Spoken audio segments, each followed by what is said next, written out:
A arte da verdadeira cura. Israel Regardie. Dentro de todo homem e mulher existe uma força que dirige e controla o curso inteiro da vida. Usada apropriadamente, essa força pode curar todas as doenças e males de que a humanidade é herdeira. Toda religião sustenta esse fato.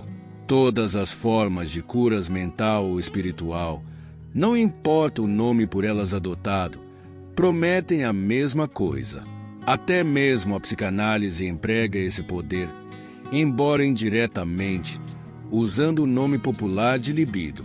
A visão crítica e a compreensão que ela traz à psique descarrega tensões de várias espécies. Por meio dessa descarga, o poder curativo latente no interior e natural a todo o sistema humano atua mais livremente.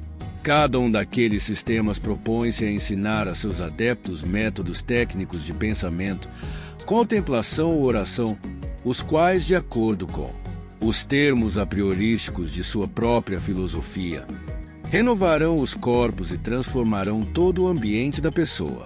Nenhum ou poucos deles, porém, cumprem de maneira completa a alta promessa feita no início. Parece haver pouco conhecimento dos meios práticos pelos quais as forças espirituais que sustentam o universo e impregnam toda a natureza do homem podem ser utilizadas e dirigidas para a criação de um novo céu e uma nova terra. Naturalmente, sem cooperação universal, tal ideal é impossível para toda a humanidade. Ainda assim, cada um por si próprio pode começar a tarefa de reconstrução. A questão crucial, portanto, é esta: como podemos tornar-nos conscientes dessa força? Qual é a sua natureza e suas propriedades? Qual é o mecanismo pelo qual podemos utilizá-las? Correntes não utilizadas. Como eu disse antes, diferentes sistemas desenvolveram processos muito diferentes pelos quais o estudante poderia adivinhar a presença daquele poder. Meditação, oração, invocação, exaltação emocional a pedidos feitos ao acaso, ao universo ou à mente universal são alguns métodos. Em última instância, se ignorarmos pequenos detalhes de natureza trivial, todos têm isso em comum.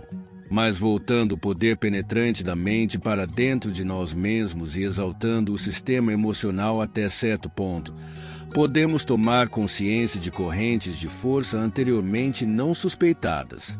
Correntes quase elétricas em sua sensação interior, curativas e integradoras em seu efeito. O emprego voluntário de tal força é capaz de dar saúde ao corpo e à mente. Quando dirigida, ela atua como um imã. Quero com isso dizer que ela atrai para quem a emprega esses métodos exatamente aqueles artigos essenciais à vida, material ou espiritual, de que a pessoa urgentemente precisa ou que são necessários para sua maior evolução.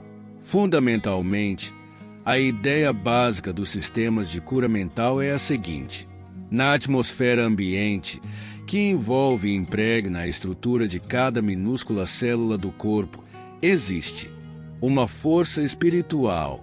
Essa força é onipresente e infinita. Está presente no objeto mais infinitesimal, assim como na nebulosa ou universo insular de proporções mais estonteantes. Esta força é a própria vida. Nada na vasta extensão do espaço está morto. Tudo pulsa com vida vibrante. Até mesmo as partículas microscópicas do átomo são vidas. De fato, o elétron é uma cristalização de seu poder elétrico. Sendo essa força vital infinita, segue-se que o homem deve ser saturado e impregnado até o máximo de força espiritual. Ela constitui seu superior. É seu elo com a divindade. É Deus no homem. Toda molécula no sistema físico do homem deve ser impregnada com essa energia dinâmica. Cada célula do corpo a contém em sua plenitude. Assim, nós somos colocados face a face com o enorme problema que existe por trás de toda doença, o enigmático problema do esgotamento nervoso, que é a fadiga. Como pode haver esgotamento Se a vitalidade e correntes cósmicas de força são derramadas diariamente através do corpo do homem, simplesmente saturando a mente e o corpo com seu poder, primariamente, é porque ele oferece tanta resistência a seu fluxo através de si que se torna cansado e doente, culminando finalmente o conflito com a morte.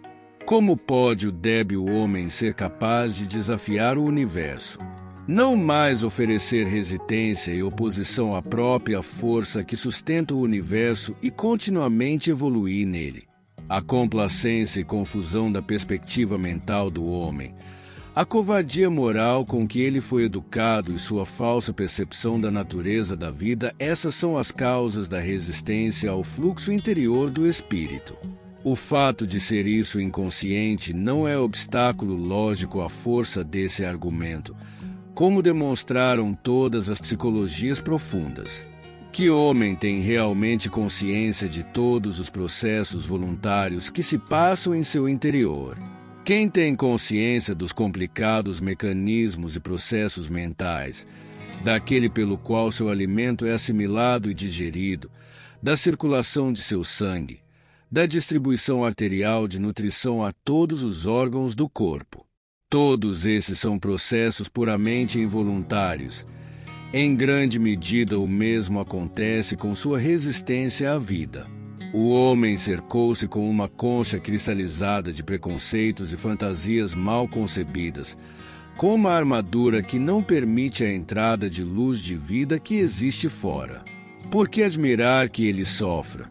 Por que admirar que ele esteja tão doente e impotente, tão indefeso e pobre? Por que surpreender-se se o indivíduo mediano é tão incapaz de lidar adequadamente com a vida? Os primeiros 2 passos fundamentais para a saúde. O primeiro passo em direção à liberdade e saúde é a percepção consciente do vasto reservatório espiritual em que vivemos, em que nos movemos e no qual temos nosso ser. Repetido esforço intelectual para fazer isso parte integrante de nossa perspectiva mental sobre a vida rompe ou dissolve algo da dura e inflexível concha da mente. E depois vida e espírito jorram abundantemente.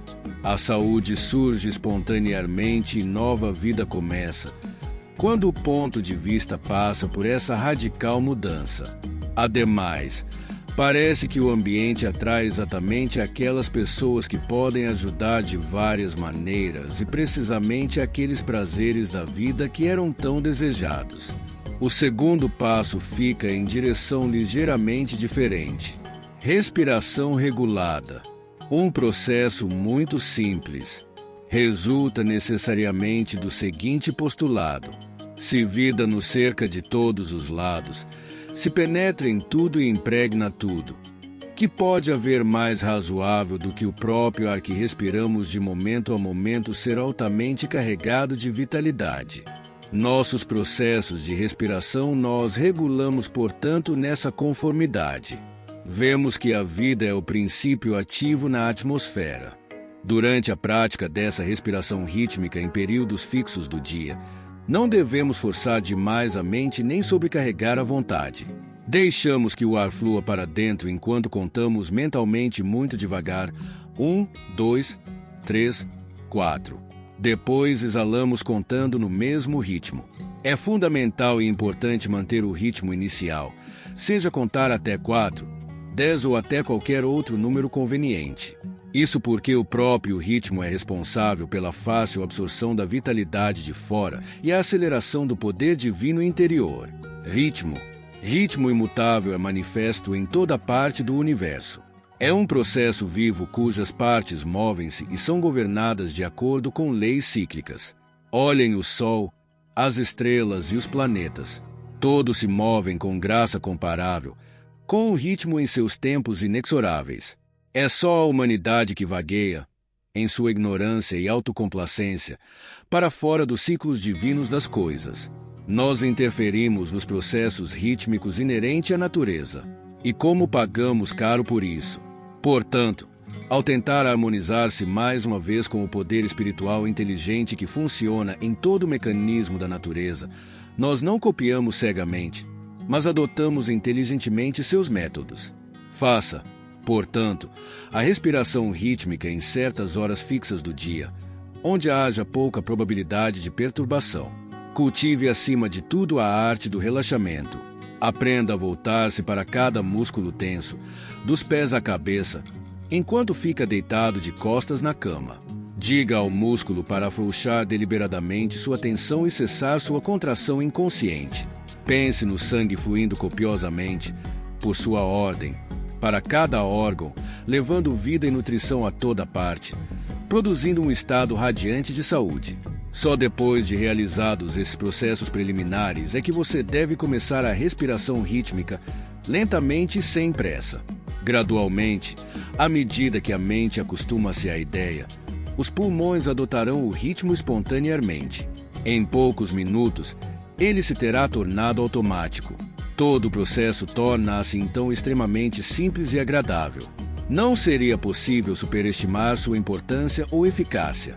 À medida que adotam o ritmo, inalando e exalando automaticamente numa contagem medida, os pulmões comunicam-no e gradualmente estendem-no a todas as células e tecidos circundantes da mesma forma que uma pedra jogada em um tanque emite ondas que se expandem amplamente em círculos concêntricos de movimento. Em poucos minutos, o corpo inteiro estará vibrando em uníssono com esse movimento. Toda célula parece vibrar simpaticamente, e logo, o organismo inteiro passa a sentir-se como se fosse uma inesgotável bateria de energia. A sensação, e precisa ser uma sensação, é inconfundível. Simples, como é, o exercício não deve ser desprezado. É sob o domínio dessa técnica muito simples que repousa o resto do sistema. Domine-a primeiro. Certifique-se de que é capaz de relaxar-se completamente e depois produzir a respiração rítmica em poucos segundos. Centros mentais e espirituais. Abordo agora uma ideia fundamental e altamente significativa. É a incapacidade de perceber ou aprender inteiramente sua importância que está realmente por trás do malogro, frequentemente observado, de muitas culturas mentais e sistemas de cura espiritual. Assim como no corpo físico há órgãos especializados para o desempenho de funções especializadas, na natureza mental e espiritual existem centros e órgãos correspondentes. Exatamente como os dentes, o estômago, o fígado e os intestinos são mecanismos desenvolvidos e planejados pela natureza da digestão ou assimilação de alimentos, existem centros semelhantes componentes da natureza do homem. A boca recebe o alimento. A digestão ocorre no estômago e no intestino delgado. Existe igualmente um aparelho de rejeição dos detritos. Na natureza psíquica há também centros focais para a absorção do poder espiritual do universo. Outros tornam possíveis sua distribuição e circulação.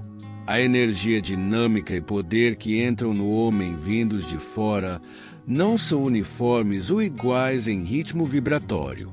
Podem ser de voltagem excessivamente alta, por assim dizer, para serem suportados pelo homem.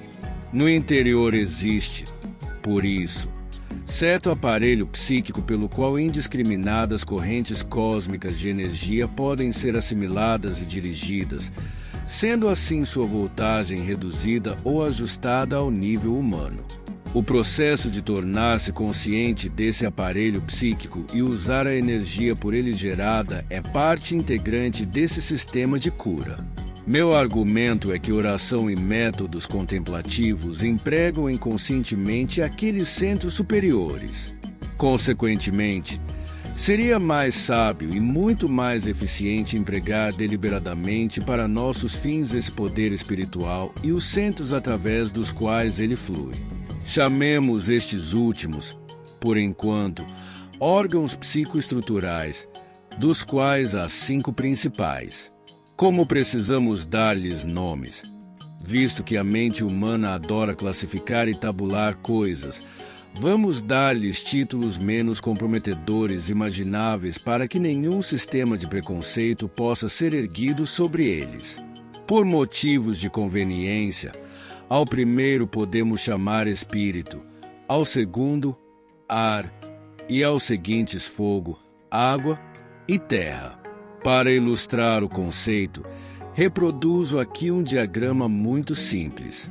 Ele mostra a posição e localização dos centros. Nem por um momento desejo ser entendido como dizendo que esses centros são físicos quanto à natureza e posição, embora possa haver paralelismos glandulares. Existe uma parte espiritual ou psíquica mais sutil na natureza do homem. Podemos até considerá-los não como realidades em si próprios, mas como símbolos de realidades, símbolos grandes, redentores e salvadores. Em certas ocasiões, tomar consciência deles de maneira muito semelhante àquela pela qual tomamos consciência de diferentes órgãos em nosso corpo físico. Dizemos muitas vezes que a razão está situada na cabeça, atribuindo a emoção ao coração e o instinto à barriga. Igualmente, existe uma correspondência natural entre esses centros e várias partes do corpo. Considerar apenas centros. 1. Não marcado. 6, 9, 10. Pensamento, cor e som. É axiomático neste sistema que existem 3 principais instrumentos ou meios pelos quais podemos tomar consciência desses centros, a fim de despertá-los de seu estado latente para que funcionem apropriadamente. Pensamento, cor e som são os 3 meios. A mente concentra-se na suposta posição desses centros, um a um. Depois, certos nomes considerados vibratórios devem ser entoados e vibrados. Finalmente, cada centro é visualizado como tendo determinada cor e forma. A combinação desses 3 atos desperta gradualmente os centros de sua latência. Vagarosamente, eles são estimulados a funcionar, cada um de acordo com sua natureza, emitindo uma corrente de energia e poder altamente espiritualizada para o corpo e para a mente. Quando, finalmente, sua operação torna-se habitual e estabilizada, o poder espiritual que eles geram podem ser dirigidos pela vontade para curar vários males e doenças de natureza tanto psicológica como física. Podem ser também comunicados pela simples imposição de mãos em outra pessoa. Apenas pensando fixamente e propositadamente, a energia pode ser também comunicada de mente para mente, telepaticamente, ou transmitida através do espaço a quilômetros de distância sem que os objetos no espaço representem interrupção ou obstáculo à sua passagem. Esfera coronal. Antes de tudo, a posição dos centros, como é mostrada no diagrama, deve ser memorizada. Eles são estimulados à atividade com a pessoa sentada reta ou deitada de costas em estado perfeitamente relaxado. As mãos podem ficar dobradas no colo ou então, com os dedos entrelaçados, repousando soltas debaixo do plexo solar. Calma da mente deve ser induzida e vários minutos dedicados à respiração rítmica resultam na sensação de delicado movimento ondulatório sobre o diafragma. Depois, imagine acima da região coronal da cabeça uma bola ou esfera de brilhante luz. Força resultaria apenas no desenvolvimento de tensão neuromuscular, o que anularia nosso fim. Deixe que isso seja feito de maneira fácil e calma. Se a mente vaguear, como de fato acontecerá, espere uns momentos e delicadamente leve-a de volta. Ao mesmo tempo, vibre ou entoie a palavra EE. Depois de alguns dias de prática, tornar-se-á muito fácil imaginar o nome vibrando acima da cabeça, no chamado centro do espírito. Esta é a divindade que reside em cada um de nós, o eu espiritual básico a que todos nós podemos recorrer. EE significa literalmente eu sou e este centro representa a consciência interior do eu sou. O efeito desse redirecionamento mental da vibração é despertar o centro para a atividade dinâmica. Assim que ele começa a vibrar e girar, sente-se a luz e energia emanarem para baixo sob a personalidade e para dentro dela. Enormes cargas de poder espiritual abrem caminho até o interior do cérebro e todo o corpo sente-se cheio de vitalidade e vida. Até mesmo a ponta dos dedos das mãos e dos pés reagem ao despertar da esfera coronal com uma fraca sensação de formigamento sentida inicialmente. O nome deve ser entoado durante as primeiras semanas de prática, de voz moderadamente audível e sonoro. Quando é adquirida a aptidão, a vibração pode ser praticada em silêncio, sendo o nome imaginado e mentalmente colocado no centro. Se a mente tende a vaguear, a frequente repetição da vibração será de grande ajuda para a concentração. O centro do ar, tendo deixado a mente descansar por 5 minutos, quando ela parecerá brilhar e cintilar, imagine que ela emite um raio branco para baixo, através do crânio e do cérebro, parando na garganta. Ali o raio se expande de modo a formar uma segunda bola de luz, que deve incluir grande parte do rosto até as sobrancelhas, com estas incluídas. Se a laringe é concebida como o centro da esfera, a distância entre ela e a vértebra cervical na nuca será aproximadamente o raio da esfera. Naturalmente, esta dimensão varia em diferentes pessoas. Com esta esfera, que chamamos de centro de ar, deve ser seguida uma técnica semelhante à que foi usada na anterior. Deve ser forte e vividamente formulada como uma esfera cintilante de brilhante luz branca, reluzindo e resplandecendo a partir de dentro. O nome a ser vibrado é Jeová Elohim. Uma ou duas palavras não devem faltar neste ponto a respeito dos nomes. Na realidade, são nomes inscritos em várias partes do Velho Testamento de Deus.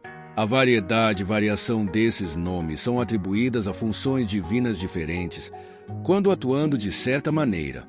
Ele é descrito pelos escribas bíblicos por um único nome. Quando está fazendo alguma coisa, outro nome mais apropriado à sua ação é empregado. O sistema que estou descrevendo agora tem suas raízes na tradição mística hebraica.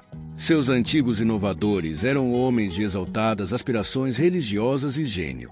Só se poderia esperar que uma tendência religiosa fosse projetada por eles neste sistema psicológico científico.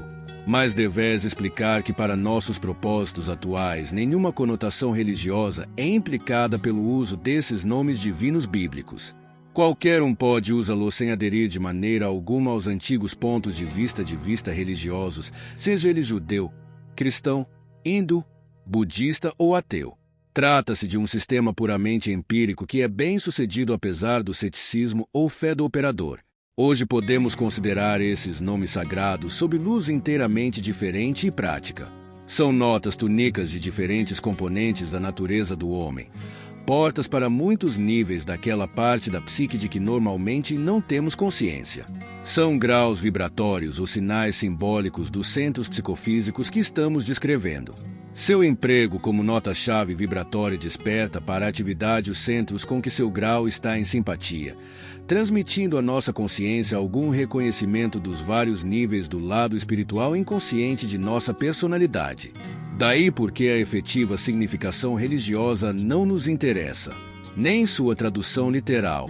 Voltando ao centro de ar na garganta, deixe que os sons vibratórios sejam entoados numerosas vezes, até sua existência ser reconhecida e claramente sentida como uma experiência sensória definida.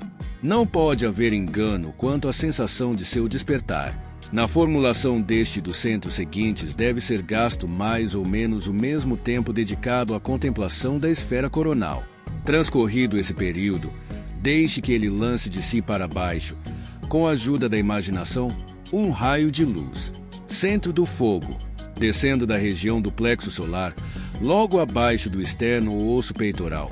O raio expandece mais uma vez para formar uma terceira esfera.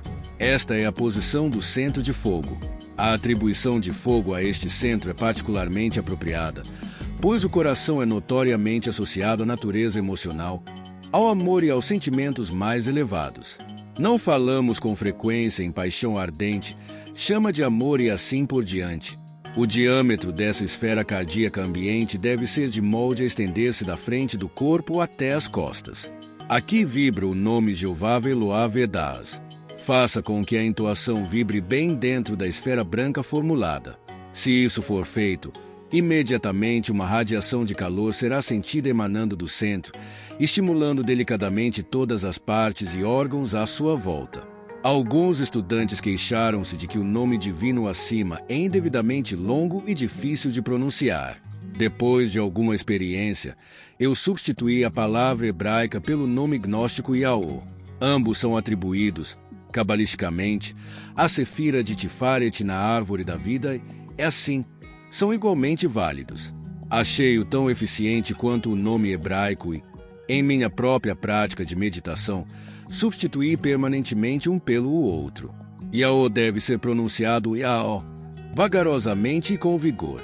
De fato, é mais simples vibrar esse nome do que quase qualquer outro e a vibração por ele produzida é clara e forte.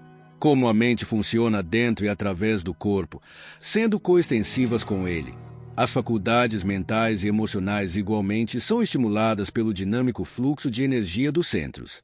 A barreira inabalável erguida entre a consciência e o inconsciente, uma divisória blindada que impede nossa livre expressão e prejudica o desenvolvimento espiritual, é vagarosamente dissolvida. À medida que o tempo passa e a prática continua, ela pode desaparecer completamente e a personalidade gradualmente consegue integração. Assim, saúde estende-se a toda a função da mente e do corpo, seguindo-se felicidade, como bênção permanente. Centro de água. Continue fazendo o raio descer do plexo solar para a região pélvica, a região dos órgãos reprodutivos.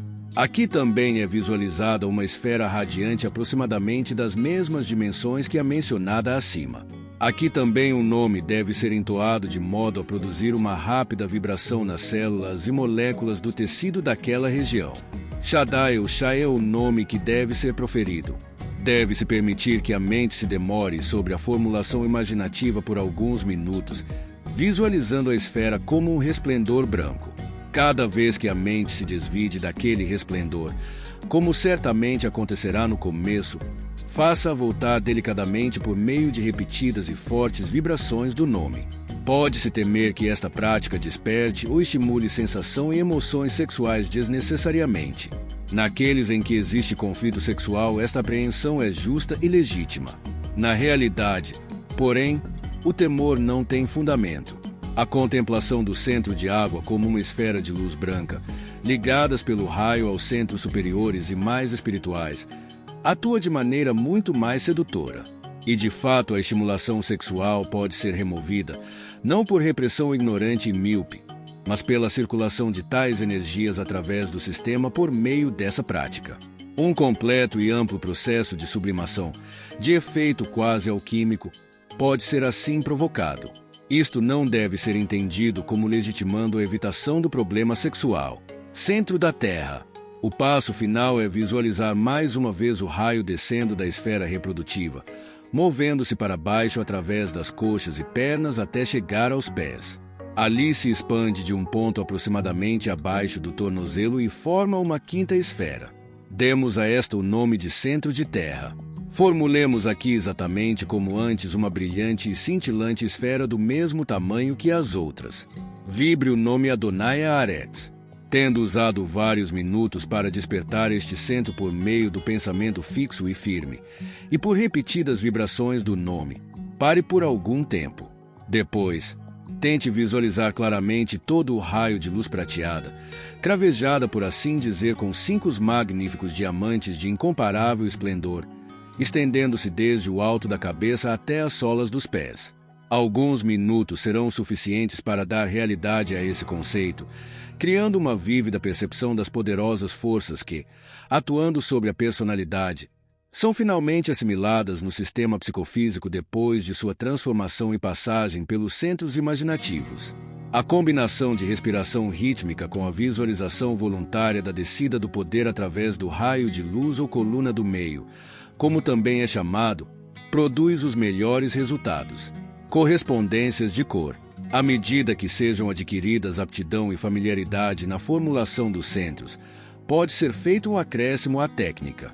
Anteriormente observei que cor era uma consideração muito importante no que se referia a esta técnica. Cada centro tem uma atribuição de cor diferente, embora seja mais prudente durante um longo período de tempo abster-se de usar qualquer outra cor além do branco. É a cor da pureza, do espírito, da divindade, etc. representa, não tanto um componente humano, quanto um princípio universal e cósmico protegendo toda a humanidade. Contudo, à medida que descemos o raio de luz, as cores mudam. Cor de alfazema é atribuída ao centro de ar ou garganta e representa as faculdades mentais, consciência humana como tal. Ao centro de fogo, vermelho é uma associação óbvia, não necessitando outros comentários. Azul é a cor atribuída ao centro de água. É a cor da paz, calma e tranquilidade, escondendo enorme força e virilidade. Em outras palavras, sua paz é a paz da força e poder, não a inércia da mera fraqueza. Finalmente, a cor atribuída ao centro mais baixo, o de terra, é castanho avermelhado, a rica e profunda cor da própria terra, fundação sob a qual descansamos. Por esse breve e conciso resumo, vê-se que cada um desses centros tem uma espécie de afinidade ou simpatia por um componente espiritual diferente. Um centro é peculiarmente simpático ou associado às emoções e sentimentos, enquanto o outro tem definida tendência intelectual. Segue-se daí logicamente, e a experiência demonstra esse fato, que sua atividade e estimulação equilibrada evocam uma reação simpática de cada parte da natureza do homem. E quando a doença que se manifesta no corpo é diretamente devida a algum desajustamento ou enfermidade psíquica, a atividade do centro apropriado deve ser considerada afetada de alguma maneira deletéria. Sua estimulação por som, pensamento e cor tende a estimular o princípio psíquico correspondente e assim dispersar o desajustamento. Mais cedo ou mais tarde, é provocada fisicamente uma reação para o desaparecimento da doença e a consequente formação de novas células e tecidos, o aparecimento da saúde propriamente dita. Abordamos outro importante estágio no desenvolvimento da técnica da coluna do meio. Tendo dado poder e energia espiritual ao sistema por meio dos centros psicofísicos, como poderemos usá-los melhor? Isto quer dizer, usá-lo de maneira que toda célula individual, todo átomo e todo órgão sejam estimulados e vitalizados pela corrente dinâmica. Para começar, lançamos a mente para cima, novamente até a esfera coronal, imaginando-a em estado de vigorosa atividade. Isto é, ela gira rapidamente, absorvendo energia espiritual do espaço à sua volta, transformando-a de tal maneira que se torna disponível para uso imediato em qualquer atividade humana. Imagine-se então que essa energia transformada flui para baixo, como uma corrente, pelo lado esquerdo da cabeça, pelo lado esquerdo do tronco e pela perna esquerda. Enquanto a corrente está descendo, o ar deve ser vagarosamente exalado em ritmo conveniente. Com uma lenta inalação do ar, imagine que a corrente vital passa da sola do pé esquerdo para o pé direito e sobe gradualmente pelo lado direito do corpo. Dessa maneira, ela volta à fonte de onde partiu, ao centro coronal, fonte humana de toda energia e vitalidade, estabelecendo-se assim um circuito elétrico fechado. Naturalmente, essa circulação é visualizada como persistindo no interior do corpo, não como se viajasse ao longo da periferia da forma física. É, por assim dizer, uma circulação psíquica interior e não puramente física, estimulando a circulação. Deixe que essa circulação, depois de firmemente estabelecida pela mente, flua uniformemente no ritmo da respiração durante alguns segundos, de modo que o circuito seja completado uma meia dúzia de vezes ou mesmo mais, se você desejar. Depois, repita isso em direção ligeiramente diferente. Visualize o fluxo vital movendo-se do centro coronal acima da cabeça para a frente do rosto e do corpo. Depois de ter virado para trás sob a sola dos pés, ele sobe pelas costas em um cinturão bastante largo de energia vibrante. Isto deve ser igualmente acompanhado da inalação e exalação de ar e ser mantido pelo menos por 6 circuitos completos. O efeito geral desses dois movimentos será estabelecer dentro e em volta da forma física uma figura oval de substância e poder em rápida circulação. Como é extremamente dinâmica e cinética, a energia espiritual envolvida nessa técnica irradia-se em todas as direções, espalhando-se para fora até uma apreciável distância. É esta radiação que forma, colore e informa a esfera oval da sensação, que não é coincidente com a forma ou as dimensões da estrutura física. Percepção e experiências gerais mostram que a esfera de luminosidade e magnetismo estendem-se para fora até uma distância mais ou menos igual ao comprimento do braço estendido. E é dentro dessa aura, como a chamamos, que o homem físico existe, mais ou menos como um miolo dentro de uma noz. Circular a força admitida no sistema pelos exercícios mentais indicados é comparável a carregá-lo em todas as partes de sua natureza com um grau considerável de vida e energia. Naturalmente, isso exerce considerável influência no que se refere à saúde geral, sob o núcleo interior. O método final de circulação assemelha-se à ação de uma fonte. Assim como a água é forçada ou puxada através de um cano até jorrar para cima, caindo em borrifos de todos os lados, o mesmo faz o poder dirigido por essa última circulação. Lance a mente para baixo até o centro da Terra, imaginando como culminação de todos os outros, receptáculo de poder, depósito e terminal de força vital que entra. Depois imagine que este poder sobe, ou é puxado ou sugado para cima pela atração magnética do centro do espírito acima da cabeça. O poder sobe pelo raio e depois cai dentro dos limites da aura oval. Quando desce para os pés, é novamente juntado e concentrado no centro da Terra como preparação para ser mais uma vez empurrado para cima ao longo do raio. Como antes, a circulação de fonte deve acompanhar um ritmo definido de inalação e exalação.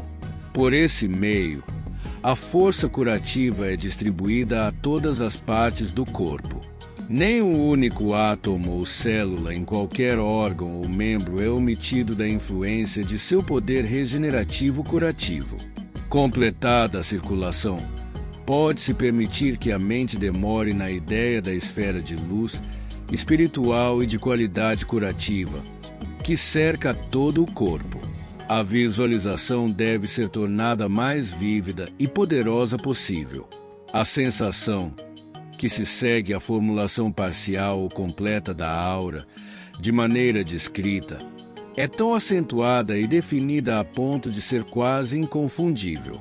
Em primeiro lugar, é marcada por extrema impressão de calma, vitalidade e estabilidade, como se a mente estivesse plácida quieta.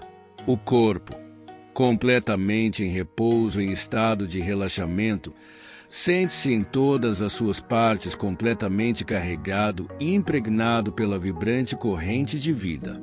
A pele em todo o corpo apresenta sintomas causados pela intensificação de vida no interior, de delicado formigamento e calor.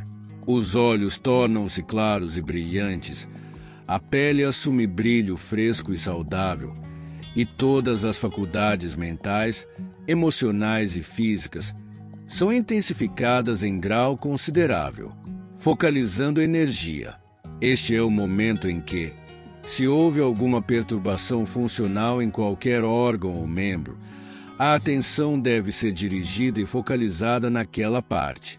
O resultado desse foco de atenção dirige um fluxo de energia muito acima do equilíbrio geral que acaba de ser estabelecido. O órgão doente é banhado por um mar de luz e poder. Tecidos e células doentes, sob o estímulo de tal poder, são gradualmente decompostos e ejetados da esfera pessoal. A corrente sanguínea revitalizada é então capaz de mandar para aquele local nova nutrição e nova vida, para que possam ser facilmente formados novos tecidos, fibras, células, etc. Dessa maneira, a saúde é restabelecida pela persistente concentração de poder divino naquele local. Mantida durante alguns dias no caso de doenças superficiais e durante meses no caso de males crônicos e graves, todos os sintomas podem ser eliminados, sem que outros ocupem seu lugar. Não é supressão de sintomas. Eliminação é o resultado desses métodos.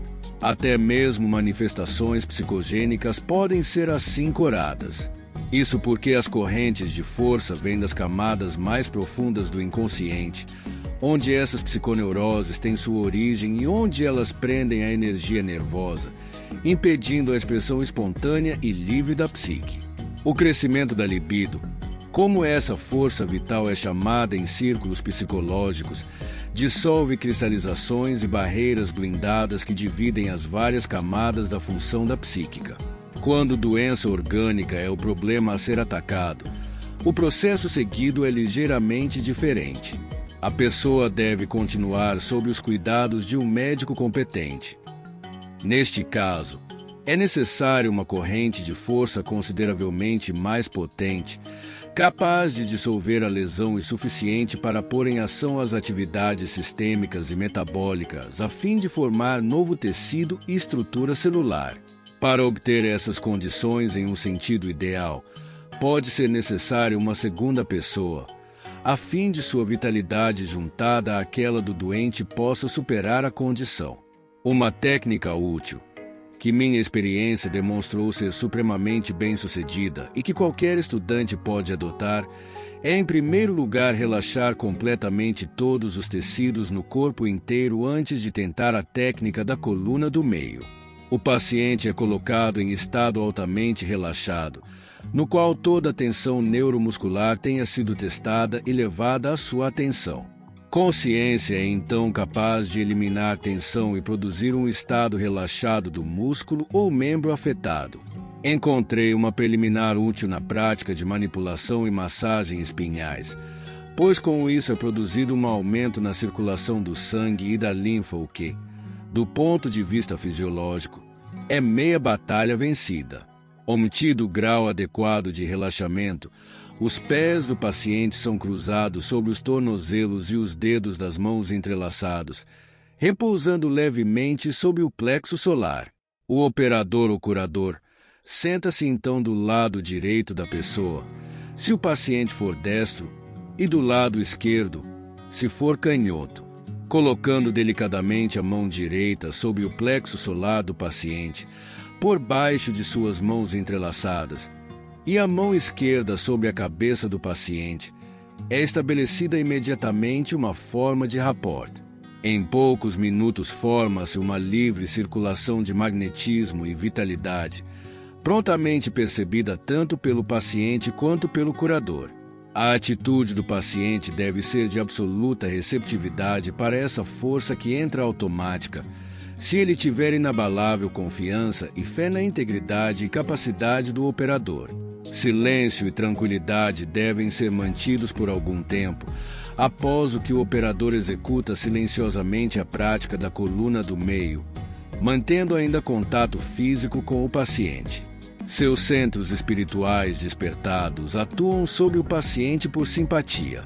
Despertar semelhante é introduzido na esfera do paciente e os centros dele começam finalmente a atuar e lançar em seu sistema uma corrente equilibrada de energia.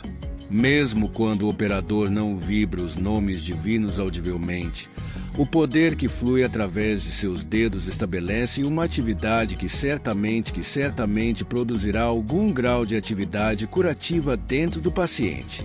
Seus centros psicoespirituais são despertados para a ativa assimilação e projeção de fora, de modo que, sem qualquer esforço consciente de sua parte, sua esfera é invadida pelo poder divino de cura e vida. Quando chega ao estágio de circulação, o operador emprega de tal modo sua faculdade visualizadora, verdadeiro poder mágico, que as correntes aumentadas de energia fluem, não só através de sua própria esfera, mas também através daquela do paciente. A natureza desse rapport começa agora a passar por sutil mudança. Enquanto antes existia estreita simpatia e harmoniosa disposição de espírito, mantidas mutuamente, durante e depois da circulação há uma efetiva união e intermistura dos dois campos de energia.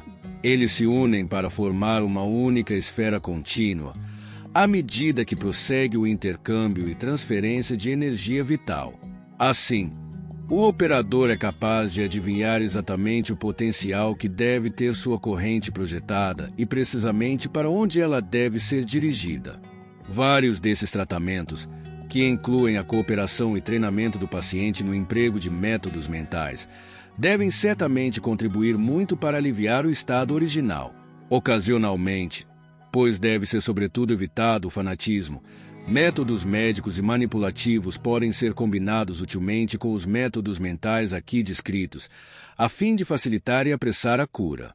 Embora eu tenha dado ênfase à cura de males físicos no que disse acima, não se pode deixar de insistir muito que esse método é conveniente para aplicação a uma legião de outros problemas. Esta descrição de técnica será considerada adequada para todas as situações que possam apresentar-se ao estudante, seja um problema de pobreza, desenvolvimento de caráter, dificuldades sociais ou conjugais, enfim, qualquer outro tipo de problema que se possa imaginar. Recapitulações. As preliminares. Repetição é muitas vezes inestimável tanto para ensinar quanto para aprender novos assuntos. Assim, uma recapitulação dos vários processos envolvidos na prática da coluna do meio ajudará a esclarecer algumas das questões. E eu gostaria de acrescentar mais uma consideração que contribuirá para tornar o método mais eficaz, elevando-a a um plano mais alto de compreensão e realização espiritual. Este passo final tornará o estudante capaz de pôr em ação fatores dinâmicos dentro da psique humana, que ajudarão a produzir o resultado desejado. O primeiro passo, como vimos, é um exercício psicofísico. O estudante deve aprender a relaxar-se, a soltar as garras crônicas de tensões neuromusculares existentes em seu corpo. Toda tensão involuntária de qualquer grupo de músculos ou tecidos de qualquer área do corpo deve ser colocada dentro do alcance da percepção consciente. Percepção é a chave mágica por meio da qual tal tensão pode ser dissolvida. Para isso é preciso só um pouco de prática e é muito fácil obter a aptidão necessária. A conclusão importante que se segue à relaxação física é que a própria mente, em todos os seus departamentos e ramificações, passa por relação semelhante. Tensão psíquica e inflexibilidade somática são as grandes barreiras à percepção da onipresença do corpo de Deus. Impedem efetivamente que a pessoa se torne consciente da presença permanente da força vital, da dependência da mente e mesmo sua identidade final com a mente universal, o inconsciente coletivo. Com as pequenas barreiras da mente eliminadas e a vida fluindo através de sua extensa organização, quase imediatamente nos tornamos conscientes do princípio dinâmico que penetra e impregna todas as coisas. Este passo é sem dúvida a fase importantíssima na aplicação das técnicas psicoespirituais. Tendo tomado conhecimento do precedente, o processo lógico é despertar os centros espirituais interiores, que podem manipular, por assim dizer, esse poder de alta voltagem e transforma-o em qualidade humana utilizável. Possivelmente a maneira mais fácil de conceber isso é equiparar a parte humana do homem ligado com a energia das pilhas ou do circuito elétrico para que possa funcionar. Com a energia fluindo através dele, o resto do complicado mecanismo de fiação, transformadores, condensadores, válvulas e antenas é capaz de entrar em funcionamento. O mesmo acontece com o homem. Nós podemos sintonizar-nos com o infinito mais prontamente através do mecanismo que acende as válvulas de rádio dos centros interiores, as válvulas de rádio do próprio homem. Depois que o aparelho de rádio está em funcionamento, a corrente divina pode ser circulada através dele em várias maneiras, até corpo e mente se tornam poderosamente vitalizados e fortalecidos por energia espiritual. Oração. Mas tudo isso é meramente preparatório. O aparelho de rádio pode ser ligado, com os condensadores, transformadores e antenas em perfeito funcionamento, mas que queremos fazer com ele? Aqui também. Precisamos de dinheiro, estamos doentes, ou temos traçados morais ou mentais indesejáveis e tantas outras coisas. Precisamos elevar nossas mentes na utilização da energia espiritual, de modo que o desejo de nosso coração se realize automaticamente, praticamente sem esforço algum. É preciso ter firmemente em mente o desejo, o anseio do coração, a meta a ser atingida, vitalizada por poder divino, mas impulsionado para o universo pela ardente intensidade de toda a exaltação emocional de que sejamos capazes. Oração é, portanto, indispensável. Oração, não meramente petição a algum Deus fora do universo, mas oração concebida como estímulo espiritual e emocional calculado para produzir uma identificação com nossa própria divindade ou a percepção dela. Oração, sinceramente feita, mobiliza todas as forças do eu, e o fervor interior que ela desperta reforça o trabalho feito anteriormente. Neste caso, o sucesso vem não por causa do esforço humano da pessoa, mas porque Deus produz o resultado. O fervor e a exaltação emocional permitem-nos perceber a divindade interior, que é o fator espiritual que leva à imediata e completa realização de nosso desejo. Mas eu duvido que oração da variedade calma e sem emoção tenha qualquer valor aqui. Esse peticionismo a sangue frio não encontra lugar dentro das concepções superiores de realização espiritual. Um antigo metafísico disse certa vez: inflama-te com oração. Aqui está o segredo. Precisamos orar de modo que todo o nosso ser se inflame com intensidade espiritual, a que nada pode resistir. Todas as ilusões e todas as limitações desaparecem inteiramente diante desse fervor. Quando a alma literalmente arde, a identidade espiritual com Deus é alcançada. Então o desejo do coração é realizado sem esforço porque Deus o faz. O desejo torna-se um fato objetivo, fenomenal, que pode ser visto por todos. Que orações devem então ser empregadas para elevar a mente até essa intensidade, para despertar o fervor emocional sobre o qual se diz: inflama-te em oração. Entendo que este problema cada um precisa resolver por si mesmo. Todo homem e toda mulher tem alguma ideia sobre religião, que, quando mantida, inflama-lo-á para a realização interior. Algumas pessoas usarão um poema que sempre teve o efeito de exaltá-las. Outras utilizarão o Pai Nosso ou talvez o Salmo 23. E todos os outros tipos possíveis. Quanto a mim, prefiro o emprego de alguns hinos arcaicos conhecidos como invocações, mas que não deixam de ser orações, e que certamente têm sobre mim o desejado efeito de despertar o potencial emocional necessário. Na esperança de que possam ser úteis a outros, apresento aqui um par de fragmentos, sendo o primeiro composto de versículos de várias escrituras. Eu sou a ressurreição e a vida. Quem crê em mim, embora esteja morto, viverá, e quem vive e crê em mim terá a vida eterna. Eu sou o primeiro e o último. Eu sou aquele que viveu e que foi morto, mas vejam, eu estou vivo para sempre e tenho as chaves do inferno e da morte. Pois eu sei que meu Redentor viveu e que ele se erguerá no último dia sobre a terra. Eu sou o caminho, a verdade e a vida. Nenhum homem chega ao Pai senão através de mim. Eu sou o purificado. Eu passei pelas portas da escuridão até a luz. Eu lutei sobre a terra pelo bem. Eu terminei meu trabalho. Eu entrei no invisível. Eu sou o sol em sua ascensão, depois de passar pela hora de nuvem e de noite. Eu sou Amon, o oculto, o abridor do dia. Eu sou Osíris Onofris, o justificado, o Senhor da vida, triunfante sobre a morte. Não há parte de mim que não seja de Deus. Eu sou o preparador do caminho, o salvador para a luz. Que a luz branca do Espírito Divino desça. O segundo fragmento é bem diferente do transcrito acima. Embora ambos tenham efeito pessoal semelhante quando repetidos vagarosamente, meditados e sentidos intensamente. Esta segunda oração consiste em duas partes, sendo a primeira uma espécie de petição ao Eu Divino Superior, enquanto a segunda parte fala da realização da identidade com Ele. Eu invoco a Ti, não nascido, a Ti que criaste a terra e o céu, a Ti que criaste a noite e o dia, a Ti que criaste as trevas e a luz. Tu és homem tornado perfeito, a quem nenhum homem jamais viu. Tu és Deus e verdadeiro Deus. Tu distinguiste entre o justo e o injusto.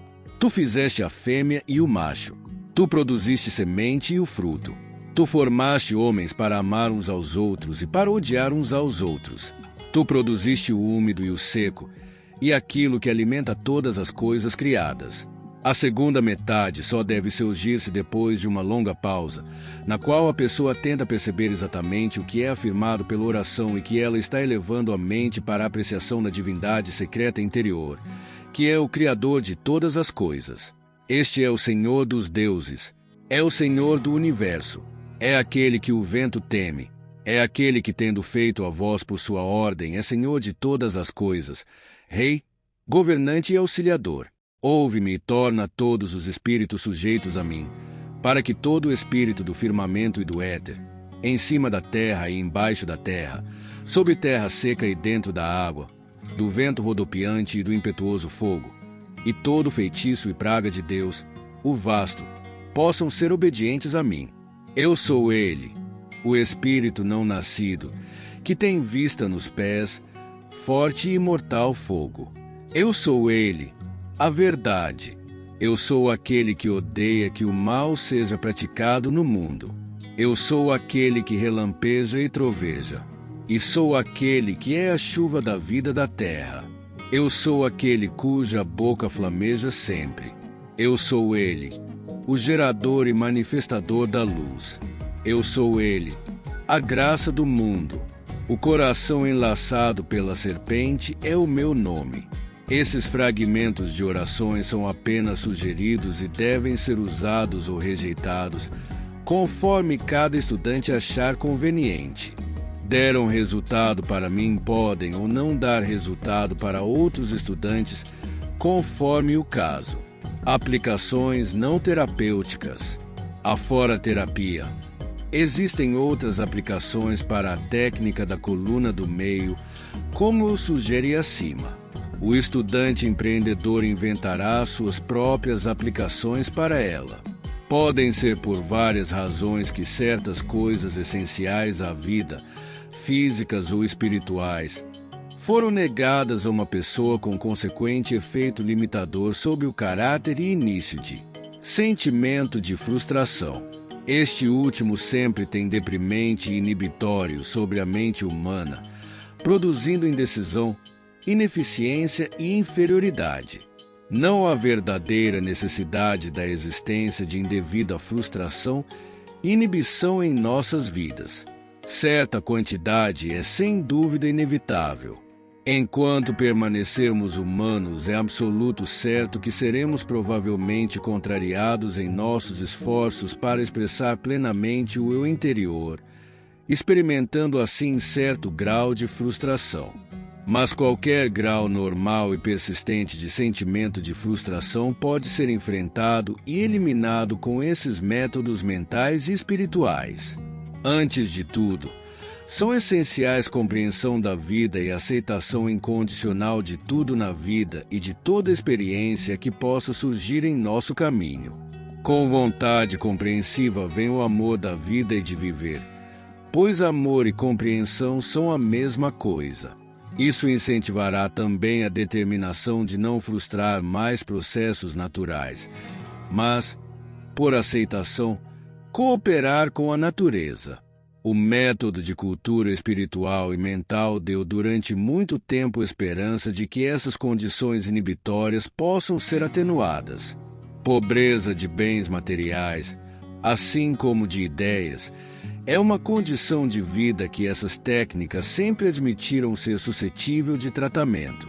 O método costumeiro consiste em profunda e prolongada reflexão exatamente sobre o estímulo mental, a qualidade moral ou a coisa material desejada, de modo que a ideia da necessidade afunde na chamada mente subconsciente. Se as barreiras que levam ao subconsciente foram penetradas, de modo que ele aceite a ideia da necessidade, então, mais cedo ou mais tarde, a vida atrairá inevitavelmente uma daquelas coisas necessitadas.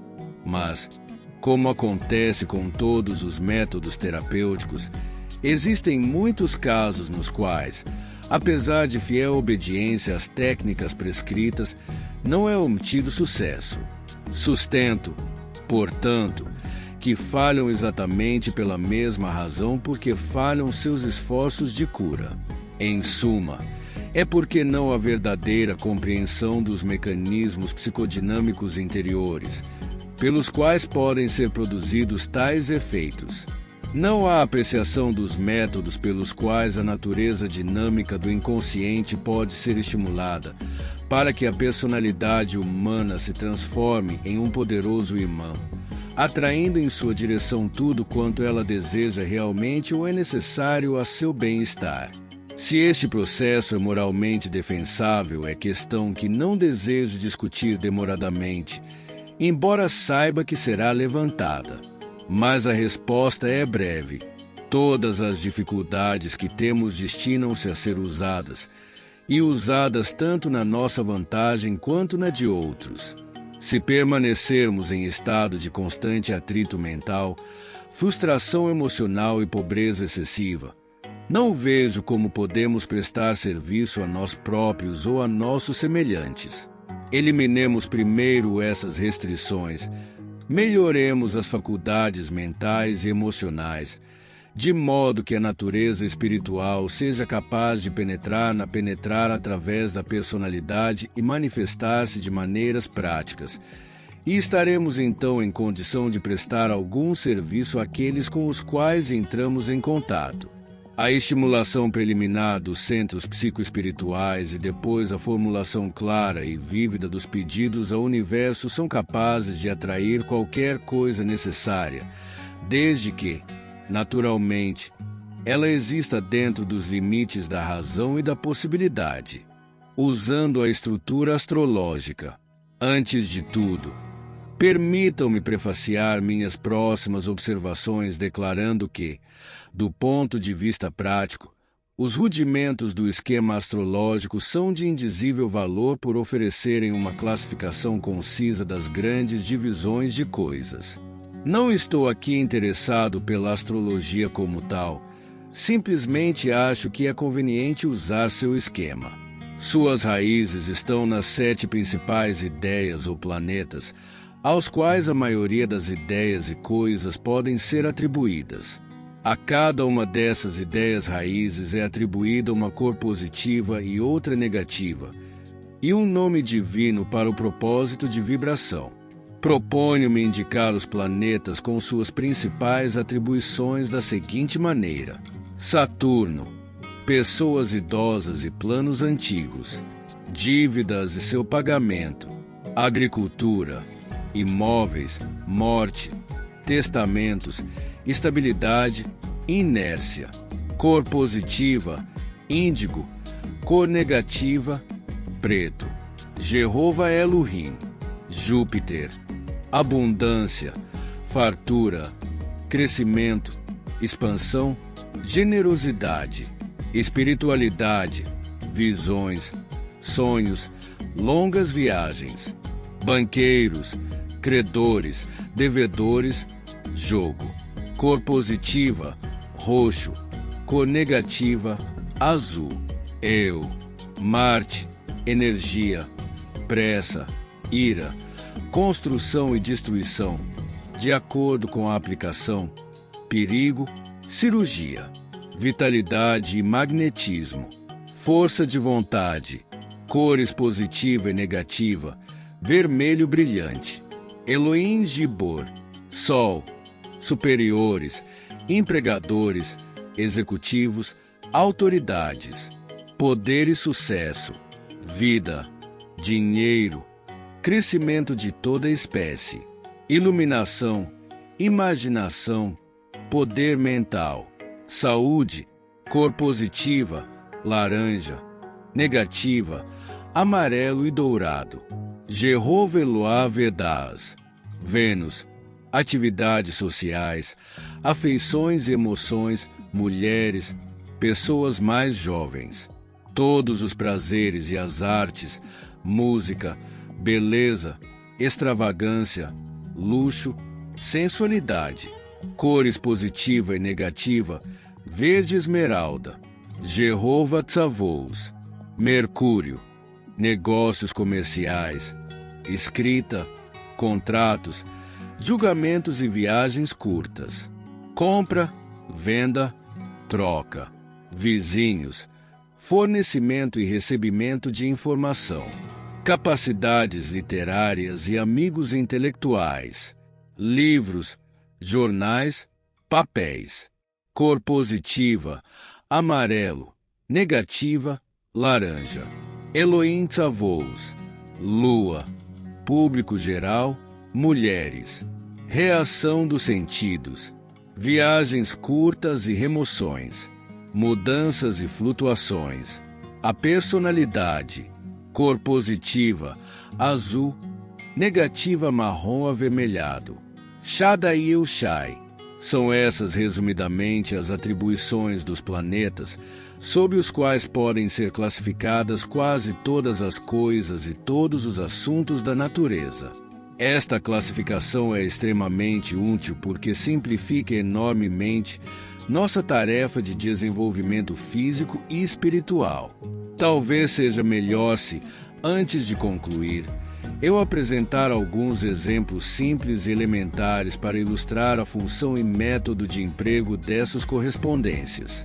Usando correspondências astrológicas, suponha-se que eu me dediquei a certos estudos que exigem livros que não são facilmente encontrados em livrarias.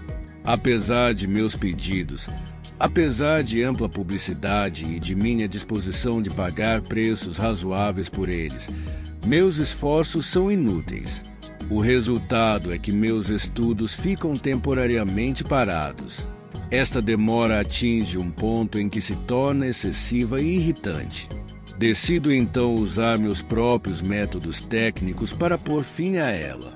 A certos intervalos determinados, preferivelmente ao despertar de manhã a antes de recolher-me para dormir à noite, pratico a respiração rítmica e a coluna do meio. Por esses métodos, torno disponíveis enormes quantidades de poder espiritual e transformo o inconsciente em uma poderosa bateria, pronta para projetar ou atrair poder a fim de atender à minha necessidade. Circulo isso através do sistema áurico. Meu passo seguinte consiste em visualizar a cor negativa ou passiva de Mercúrio, laranja, de modo que meditar sobre ela transforme a cor áurica circundante na cor laranja. Laranja é usada porque livros, de que preciso, são atribuídos a Mercúrio e eu emprego a cor negativa porque ela tende a tornar a esfera da sensação aberta, passiva e receptiva. Depois, passo a carregar e vitalizar a esfera mediante a vibração do nome divino apropriado, vezes e vezes, até parecer a minhas percepções que todas as forças mercuriais do universo reagem à atração magnética daquela esfera. Imagino que todas as forças do universo convergem para a minha esfera, atraindo para mim exatamente aqueles livros, documentos, críticas, amigos, etc., necessários para promover meu trabalho. Inevitavelmente, depois de trabalho persistente e concentrado, eu ouço amigos ou livreiros dizerem, absolutamente por acaso, segundo parece, que aqueles livros podem ser encontrados. São obtidas apresentações para as pessoas certas e, de modo geral, meu trabalho é ajudado. O resultado ocorre, porém, de maneira perfeitamente natural. Não se deve imaginar que o emprego desses métodos contraria as conhecidas leis da natureza e que ocorrem fenômenos milagrosos. Longe disso. Nada existe neles de sobrenatural. Esses métodos são baseados no emprego de princípios psíquicos normalmente latentes dentro do homem e que todos possuem. Nenhum indivíduo é único nesse aspecto. E o emprego desses princípios psíquicos produz resultados através de canais absolutamente normais, mas insuspeitados. Por outro lado, se eu desejo ajudar um colega que tem aspirações literárias, mas que em certa ocasião vê seu estilo emperrado e o livre fluxo de ideias inibido, devo alterar meu método só em determinado ponto.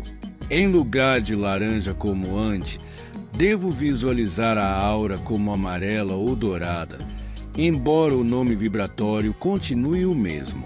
Também, em lugar de imaginar que as forças universais têm um movimento centrípeto em direção à minha esfera, devo perceber que as forças mercuriais despertadas dentro de mim pela visualização de cor e vibração estão sendo projetadas de mim para meu paciente.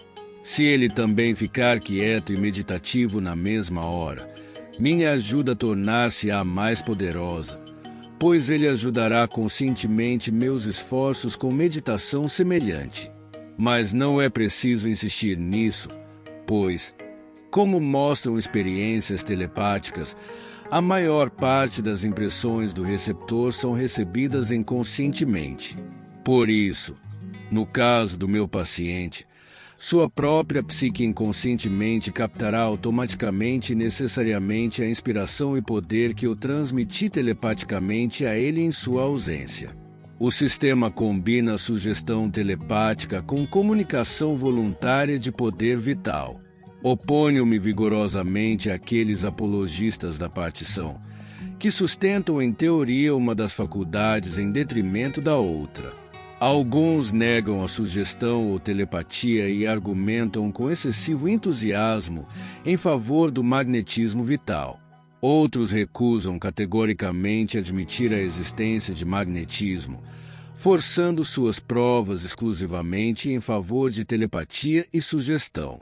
Em meu modo de ver, ambos são incorretos e dogmáticos quando insistem que só sua ideia tem validade universal e é o único modo lógico de explicação. Igualmente, cada um deles está certo em alguns aspectos e em certo número de casos. Há lugar para ambos na economia natural das coisas. Os recursos da natureza são eficientemente grandes e extensos para admitir a existência mútua de ambos os poderes e de inumeráveis outros. Autoanálise. O processo técnico é, como mostrei, extremamente simples mesmo quando empregado para finalidades subjetivas. Suponha-se que de repente me venha a percepção de que, ao invés de ser uma pessoa magnânima, como imaginava ser, sou na realidade mesquinho e sovina. Naturalmente, devo submeter-me a um tratamento de psicanálise para descobrir por que minha natureza inicial da vida foi deformada de modo a gerar um hábito de mesquinharia. Mas esse é um tratamento longo e caro maus argumentos sem dúvida, com sua necessidade. E muita coisa depende do analista e de sua relação comigo. Em lugar dele, porém, eu posso recorrer à seguinte técnica. Meus primeiros passos consistem naqueles descritos acima: a respiração rítmica, o raio de luz formulado da cabeça aos pés e a circulação de força através da aura. Depois, lembrando que uma generosa perspectiva de vida e atitude em relação a ela são qualidades jupiterianas, eu me cerco de uma esfera de azul celeste, ao mesmo tempo que vibro frequente e poderosamente o nome divino Eu. Se os nomes são vibrados silenciosamente ou audivelmente depende inteiramente da aptidão e familiaridade da pessoa com o sistema. Mas de qualquer maneira poderosas correntes jupiterianas impregnam meu ser. Eu visualizo mesmo todas as células sendo banhadas em um oceano de azul e tento imaginar correntes invadindo minha esfera de todas as direções, de modo que todo o meu pensamento e sentimento estão literalmente em termos de azul. Lentamente se segue uma sutil transformação. Isto é, se eu fui realmente sincero, desejoso de corrigir meus defeitos, e se tentei tornar-me suficientemente generoso para executar a prática fielmente e com frequência. Se um amigo ou paciente queixasse de vício semelhante nele, apelando por minha ajuda, neste caso eu usaria uma cor positiva para a projeção. Formularia minha esfera como uma esfera ativa, dinâmica e roxa, de cor forte e carregada, e projetaria sua generosidade, curativa e fecunda influência sobre a mente e personalidade de meu amigo. Com o tempo, o defeito seria corrigido para sua satisfação e assim sua natureza espiritual seria melhorada. E assim por diante, com tudo mais. Estou certo que estes poucos exemplos mostraram a aplicação dos métodos. Conclusão. Não basta simplesmente desejar certos resultados e esperar ociosamente por eles. De comportamento assim ocioso só pode resultar malogro. Qualquer coisa valiosa e que tenha probabilidade de acontecer exige muito trabalho e perseverança. A técnica da coluna do meio certamente não é exceção. mas devoção a ela é extremamente compensadora por causa da natureza e qualidade dos resultados que se seguem. Uma vez por dia mostrará a eficácia do método. 2 vezes por dia será muito melhor, especialmente se houver alguma doença ou dificuldade psíquica a vencer. Depois de algum tempo, o estudante que é sincero e em quem a natureza espiritual está gradualmente se desdobrando aplicará ele próprio o método, independentemente da promessa que aqui faço. Ter poder curativo, livrar-se da pobreza e preocupação, obter felicidade, tudo isso é eminente desejável. Mas acima de tudo está a desejabilidade de conhecer e expressar o eu espiritual interior. Embora em alguns casos esse ideal dificilmente possa ser atingido antes de conseguida alguma medida de realização em outros aspectos e em outros níveis. Quando, porém, o ideal é percebido como desejável, o valor deste método será também percebido como supremamente eficaz para aquele fim.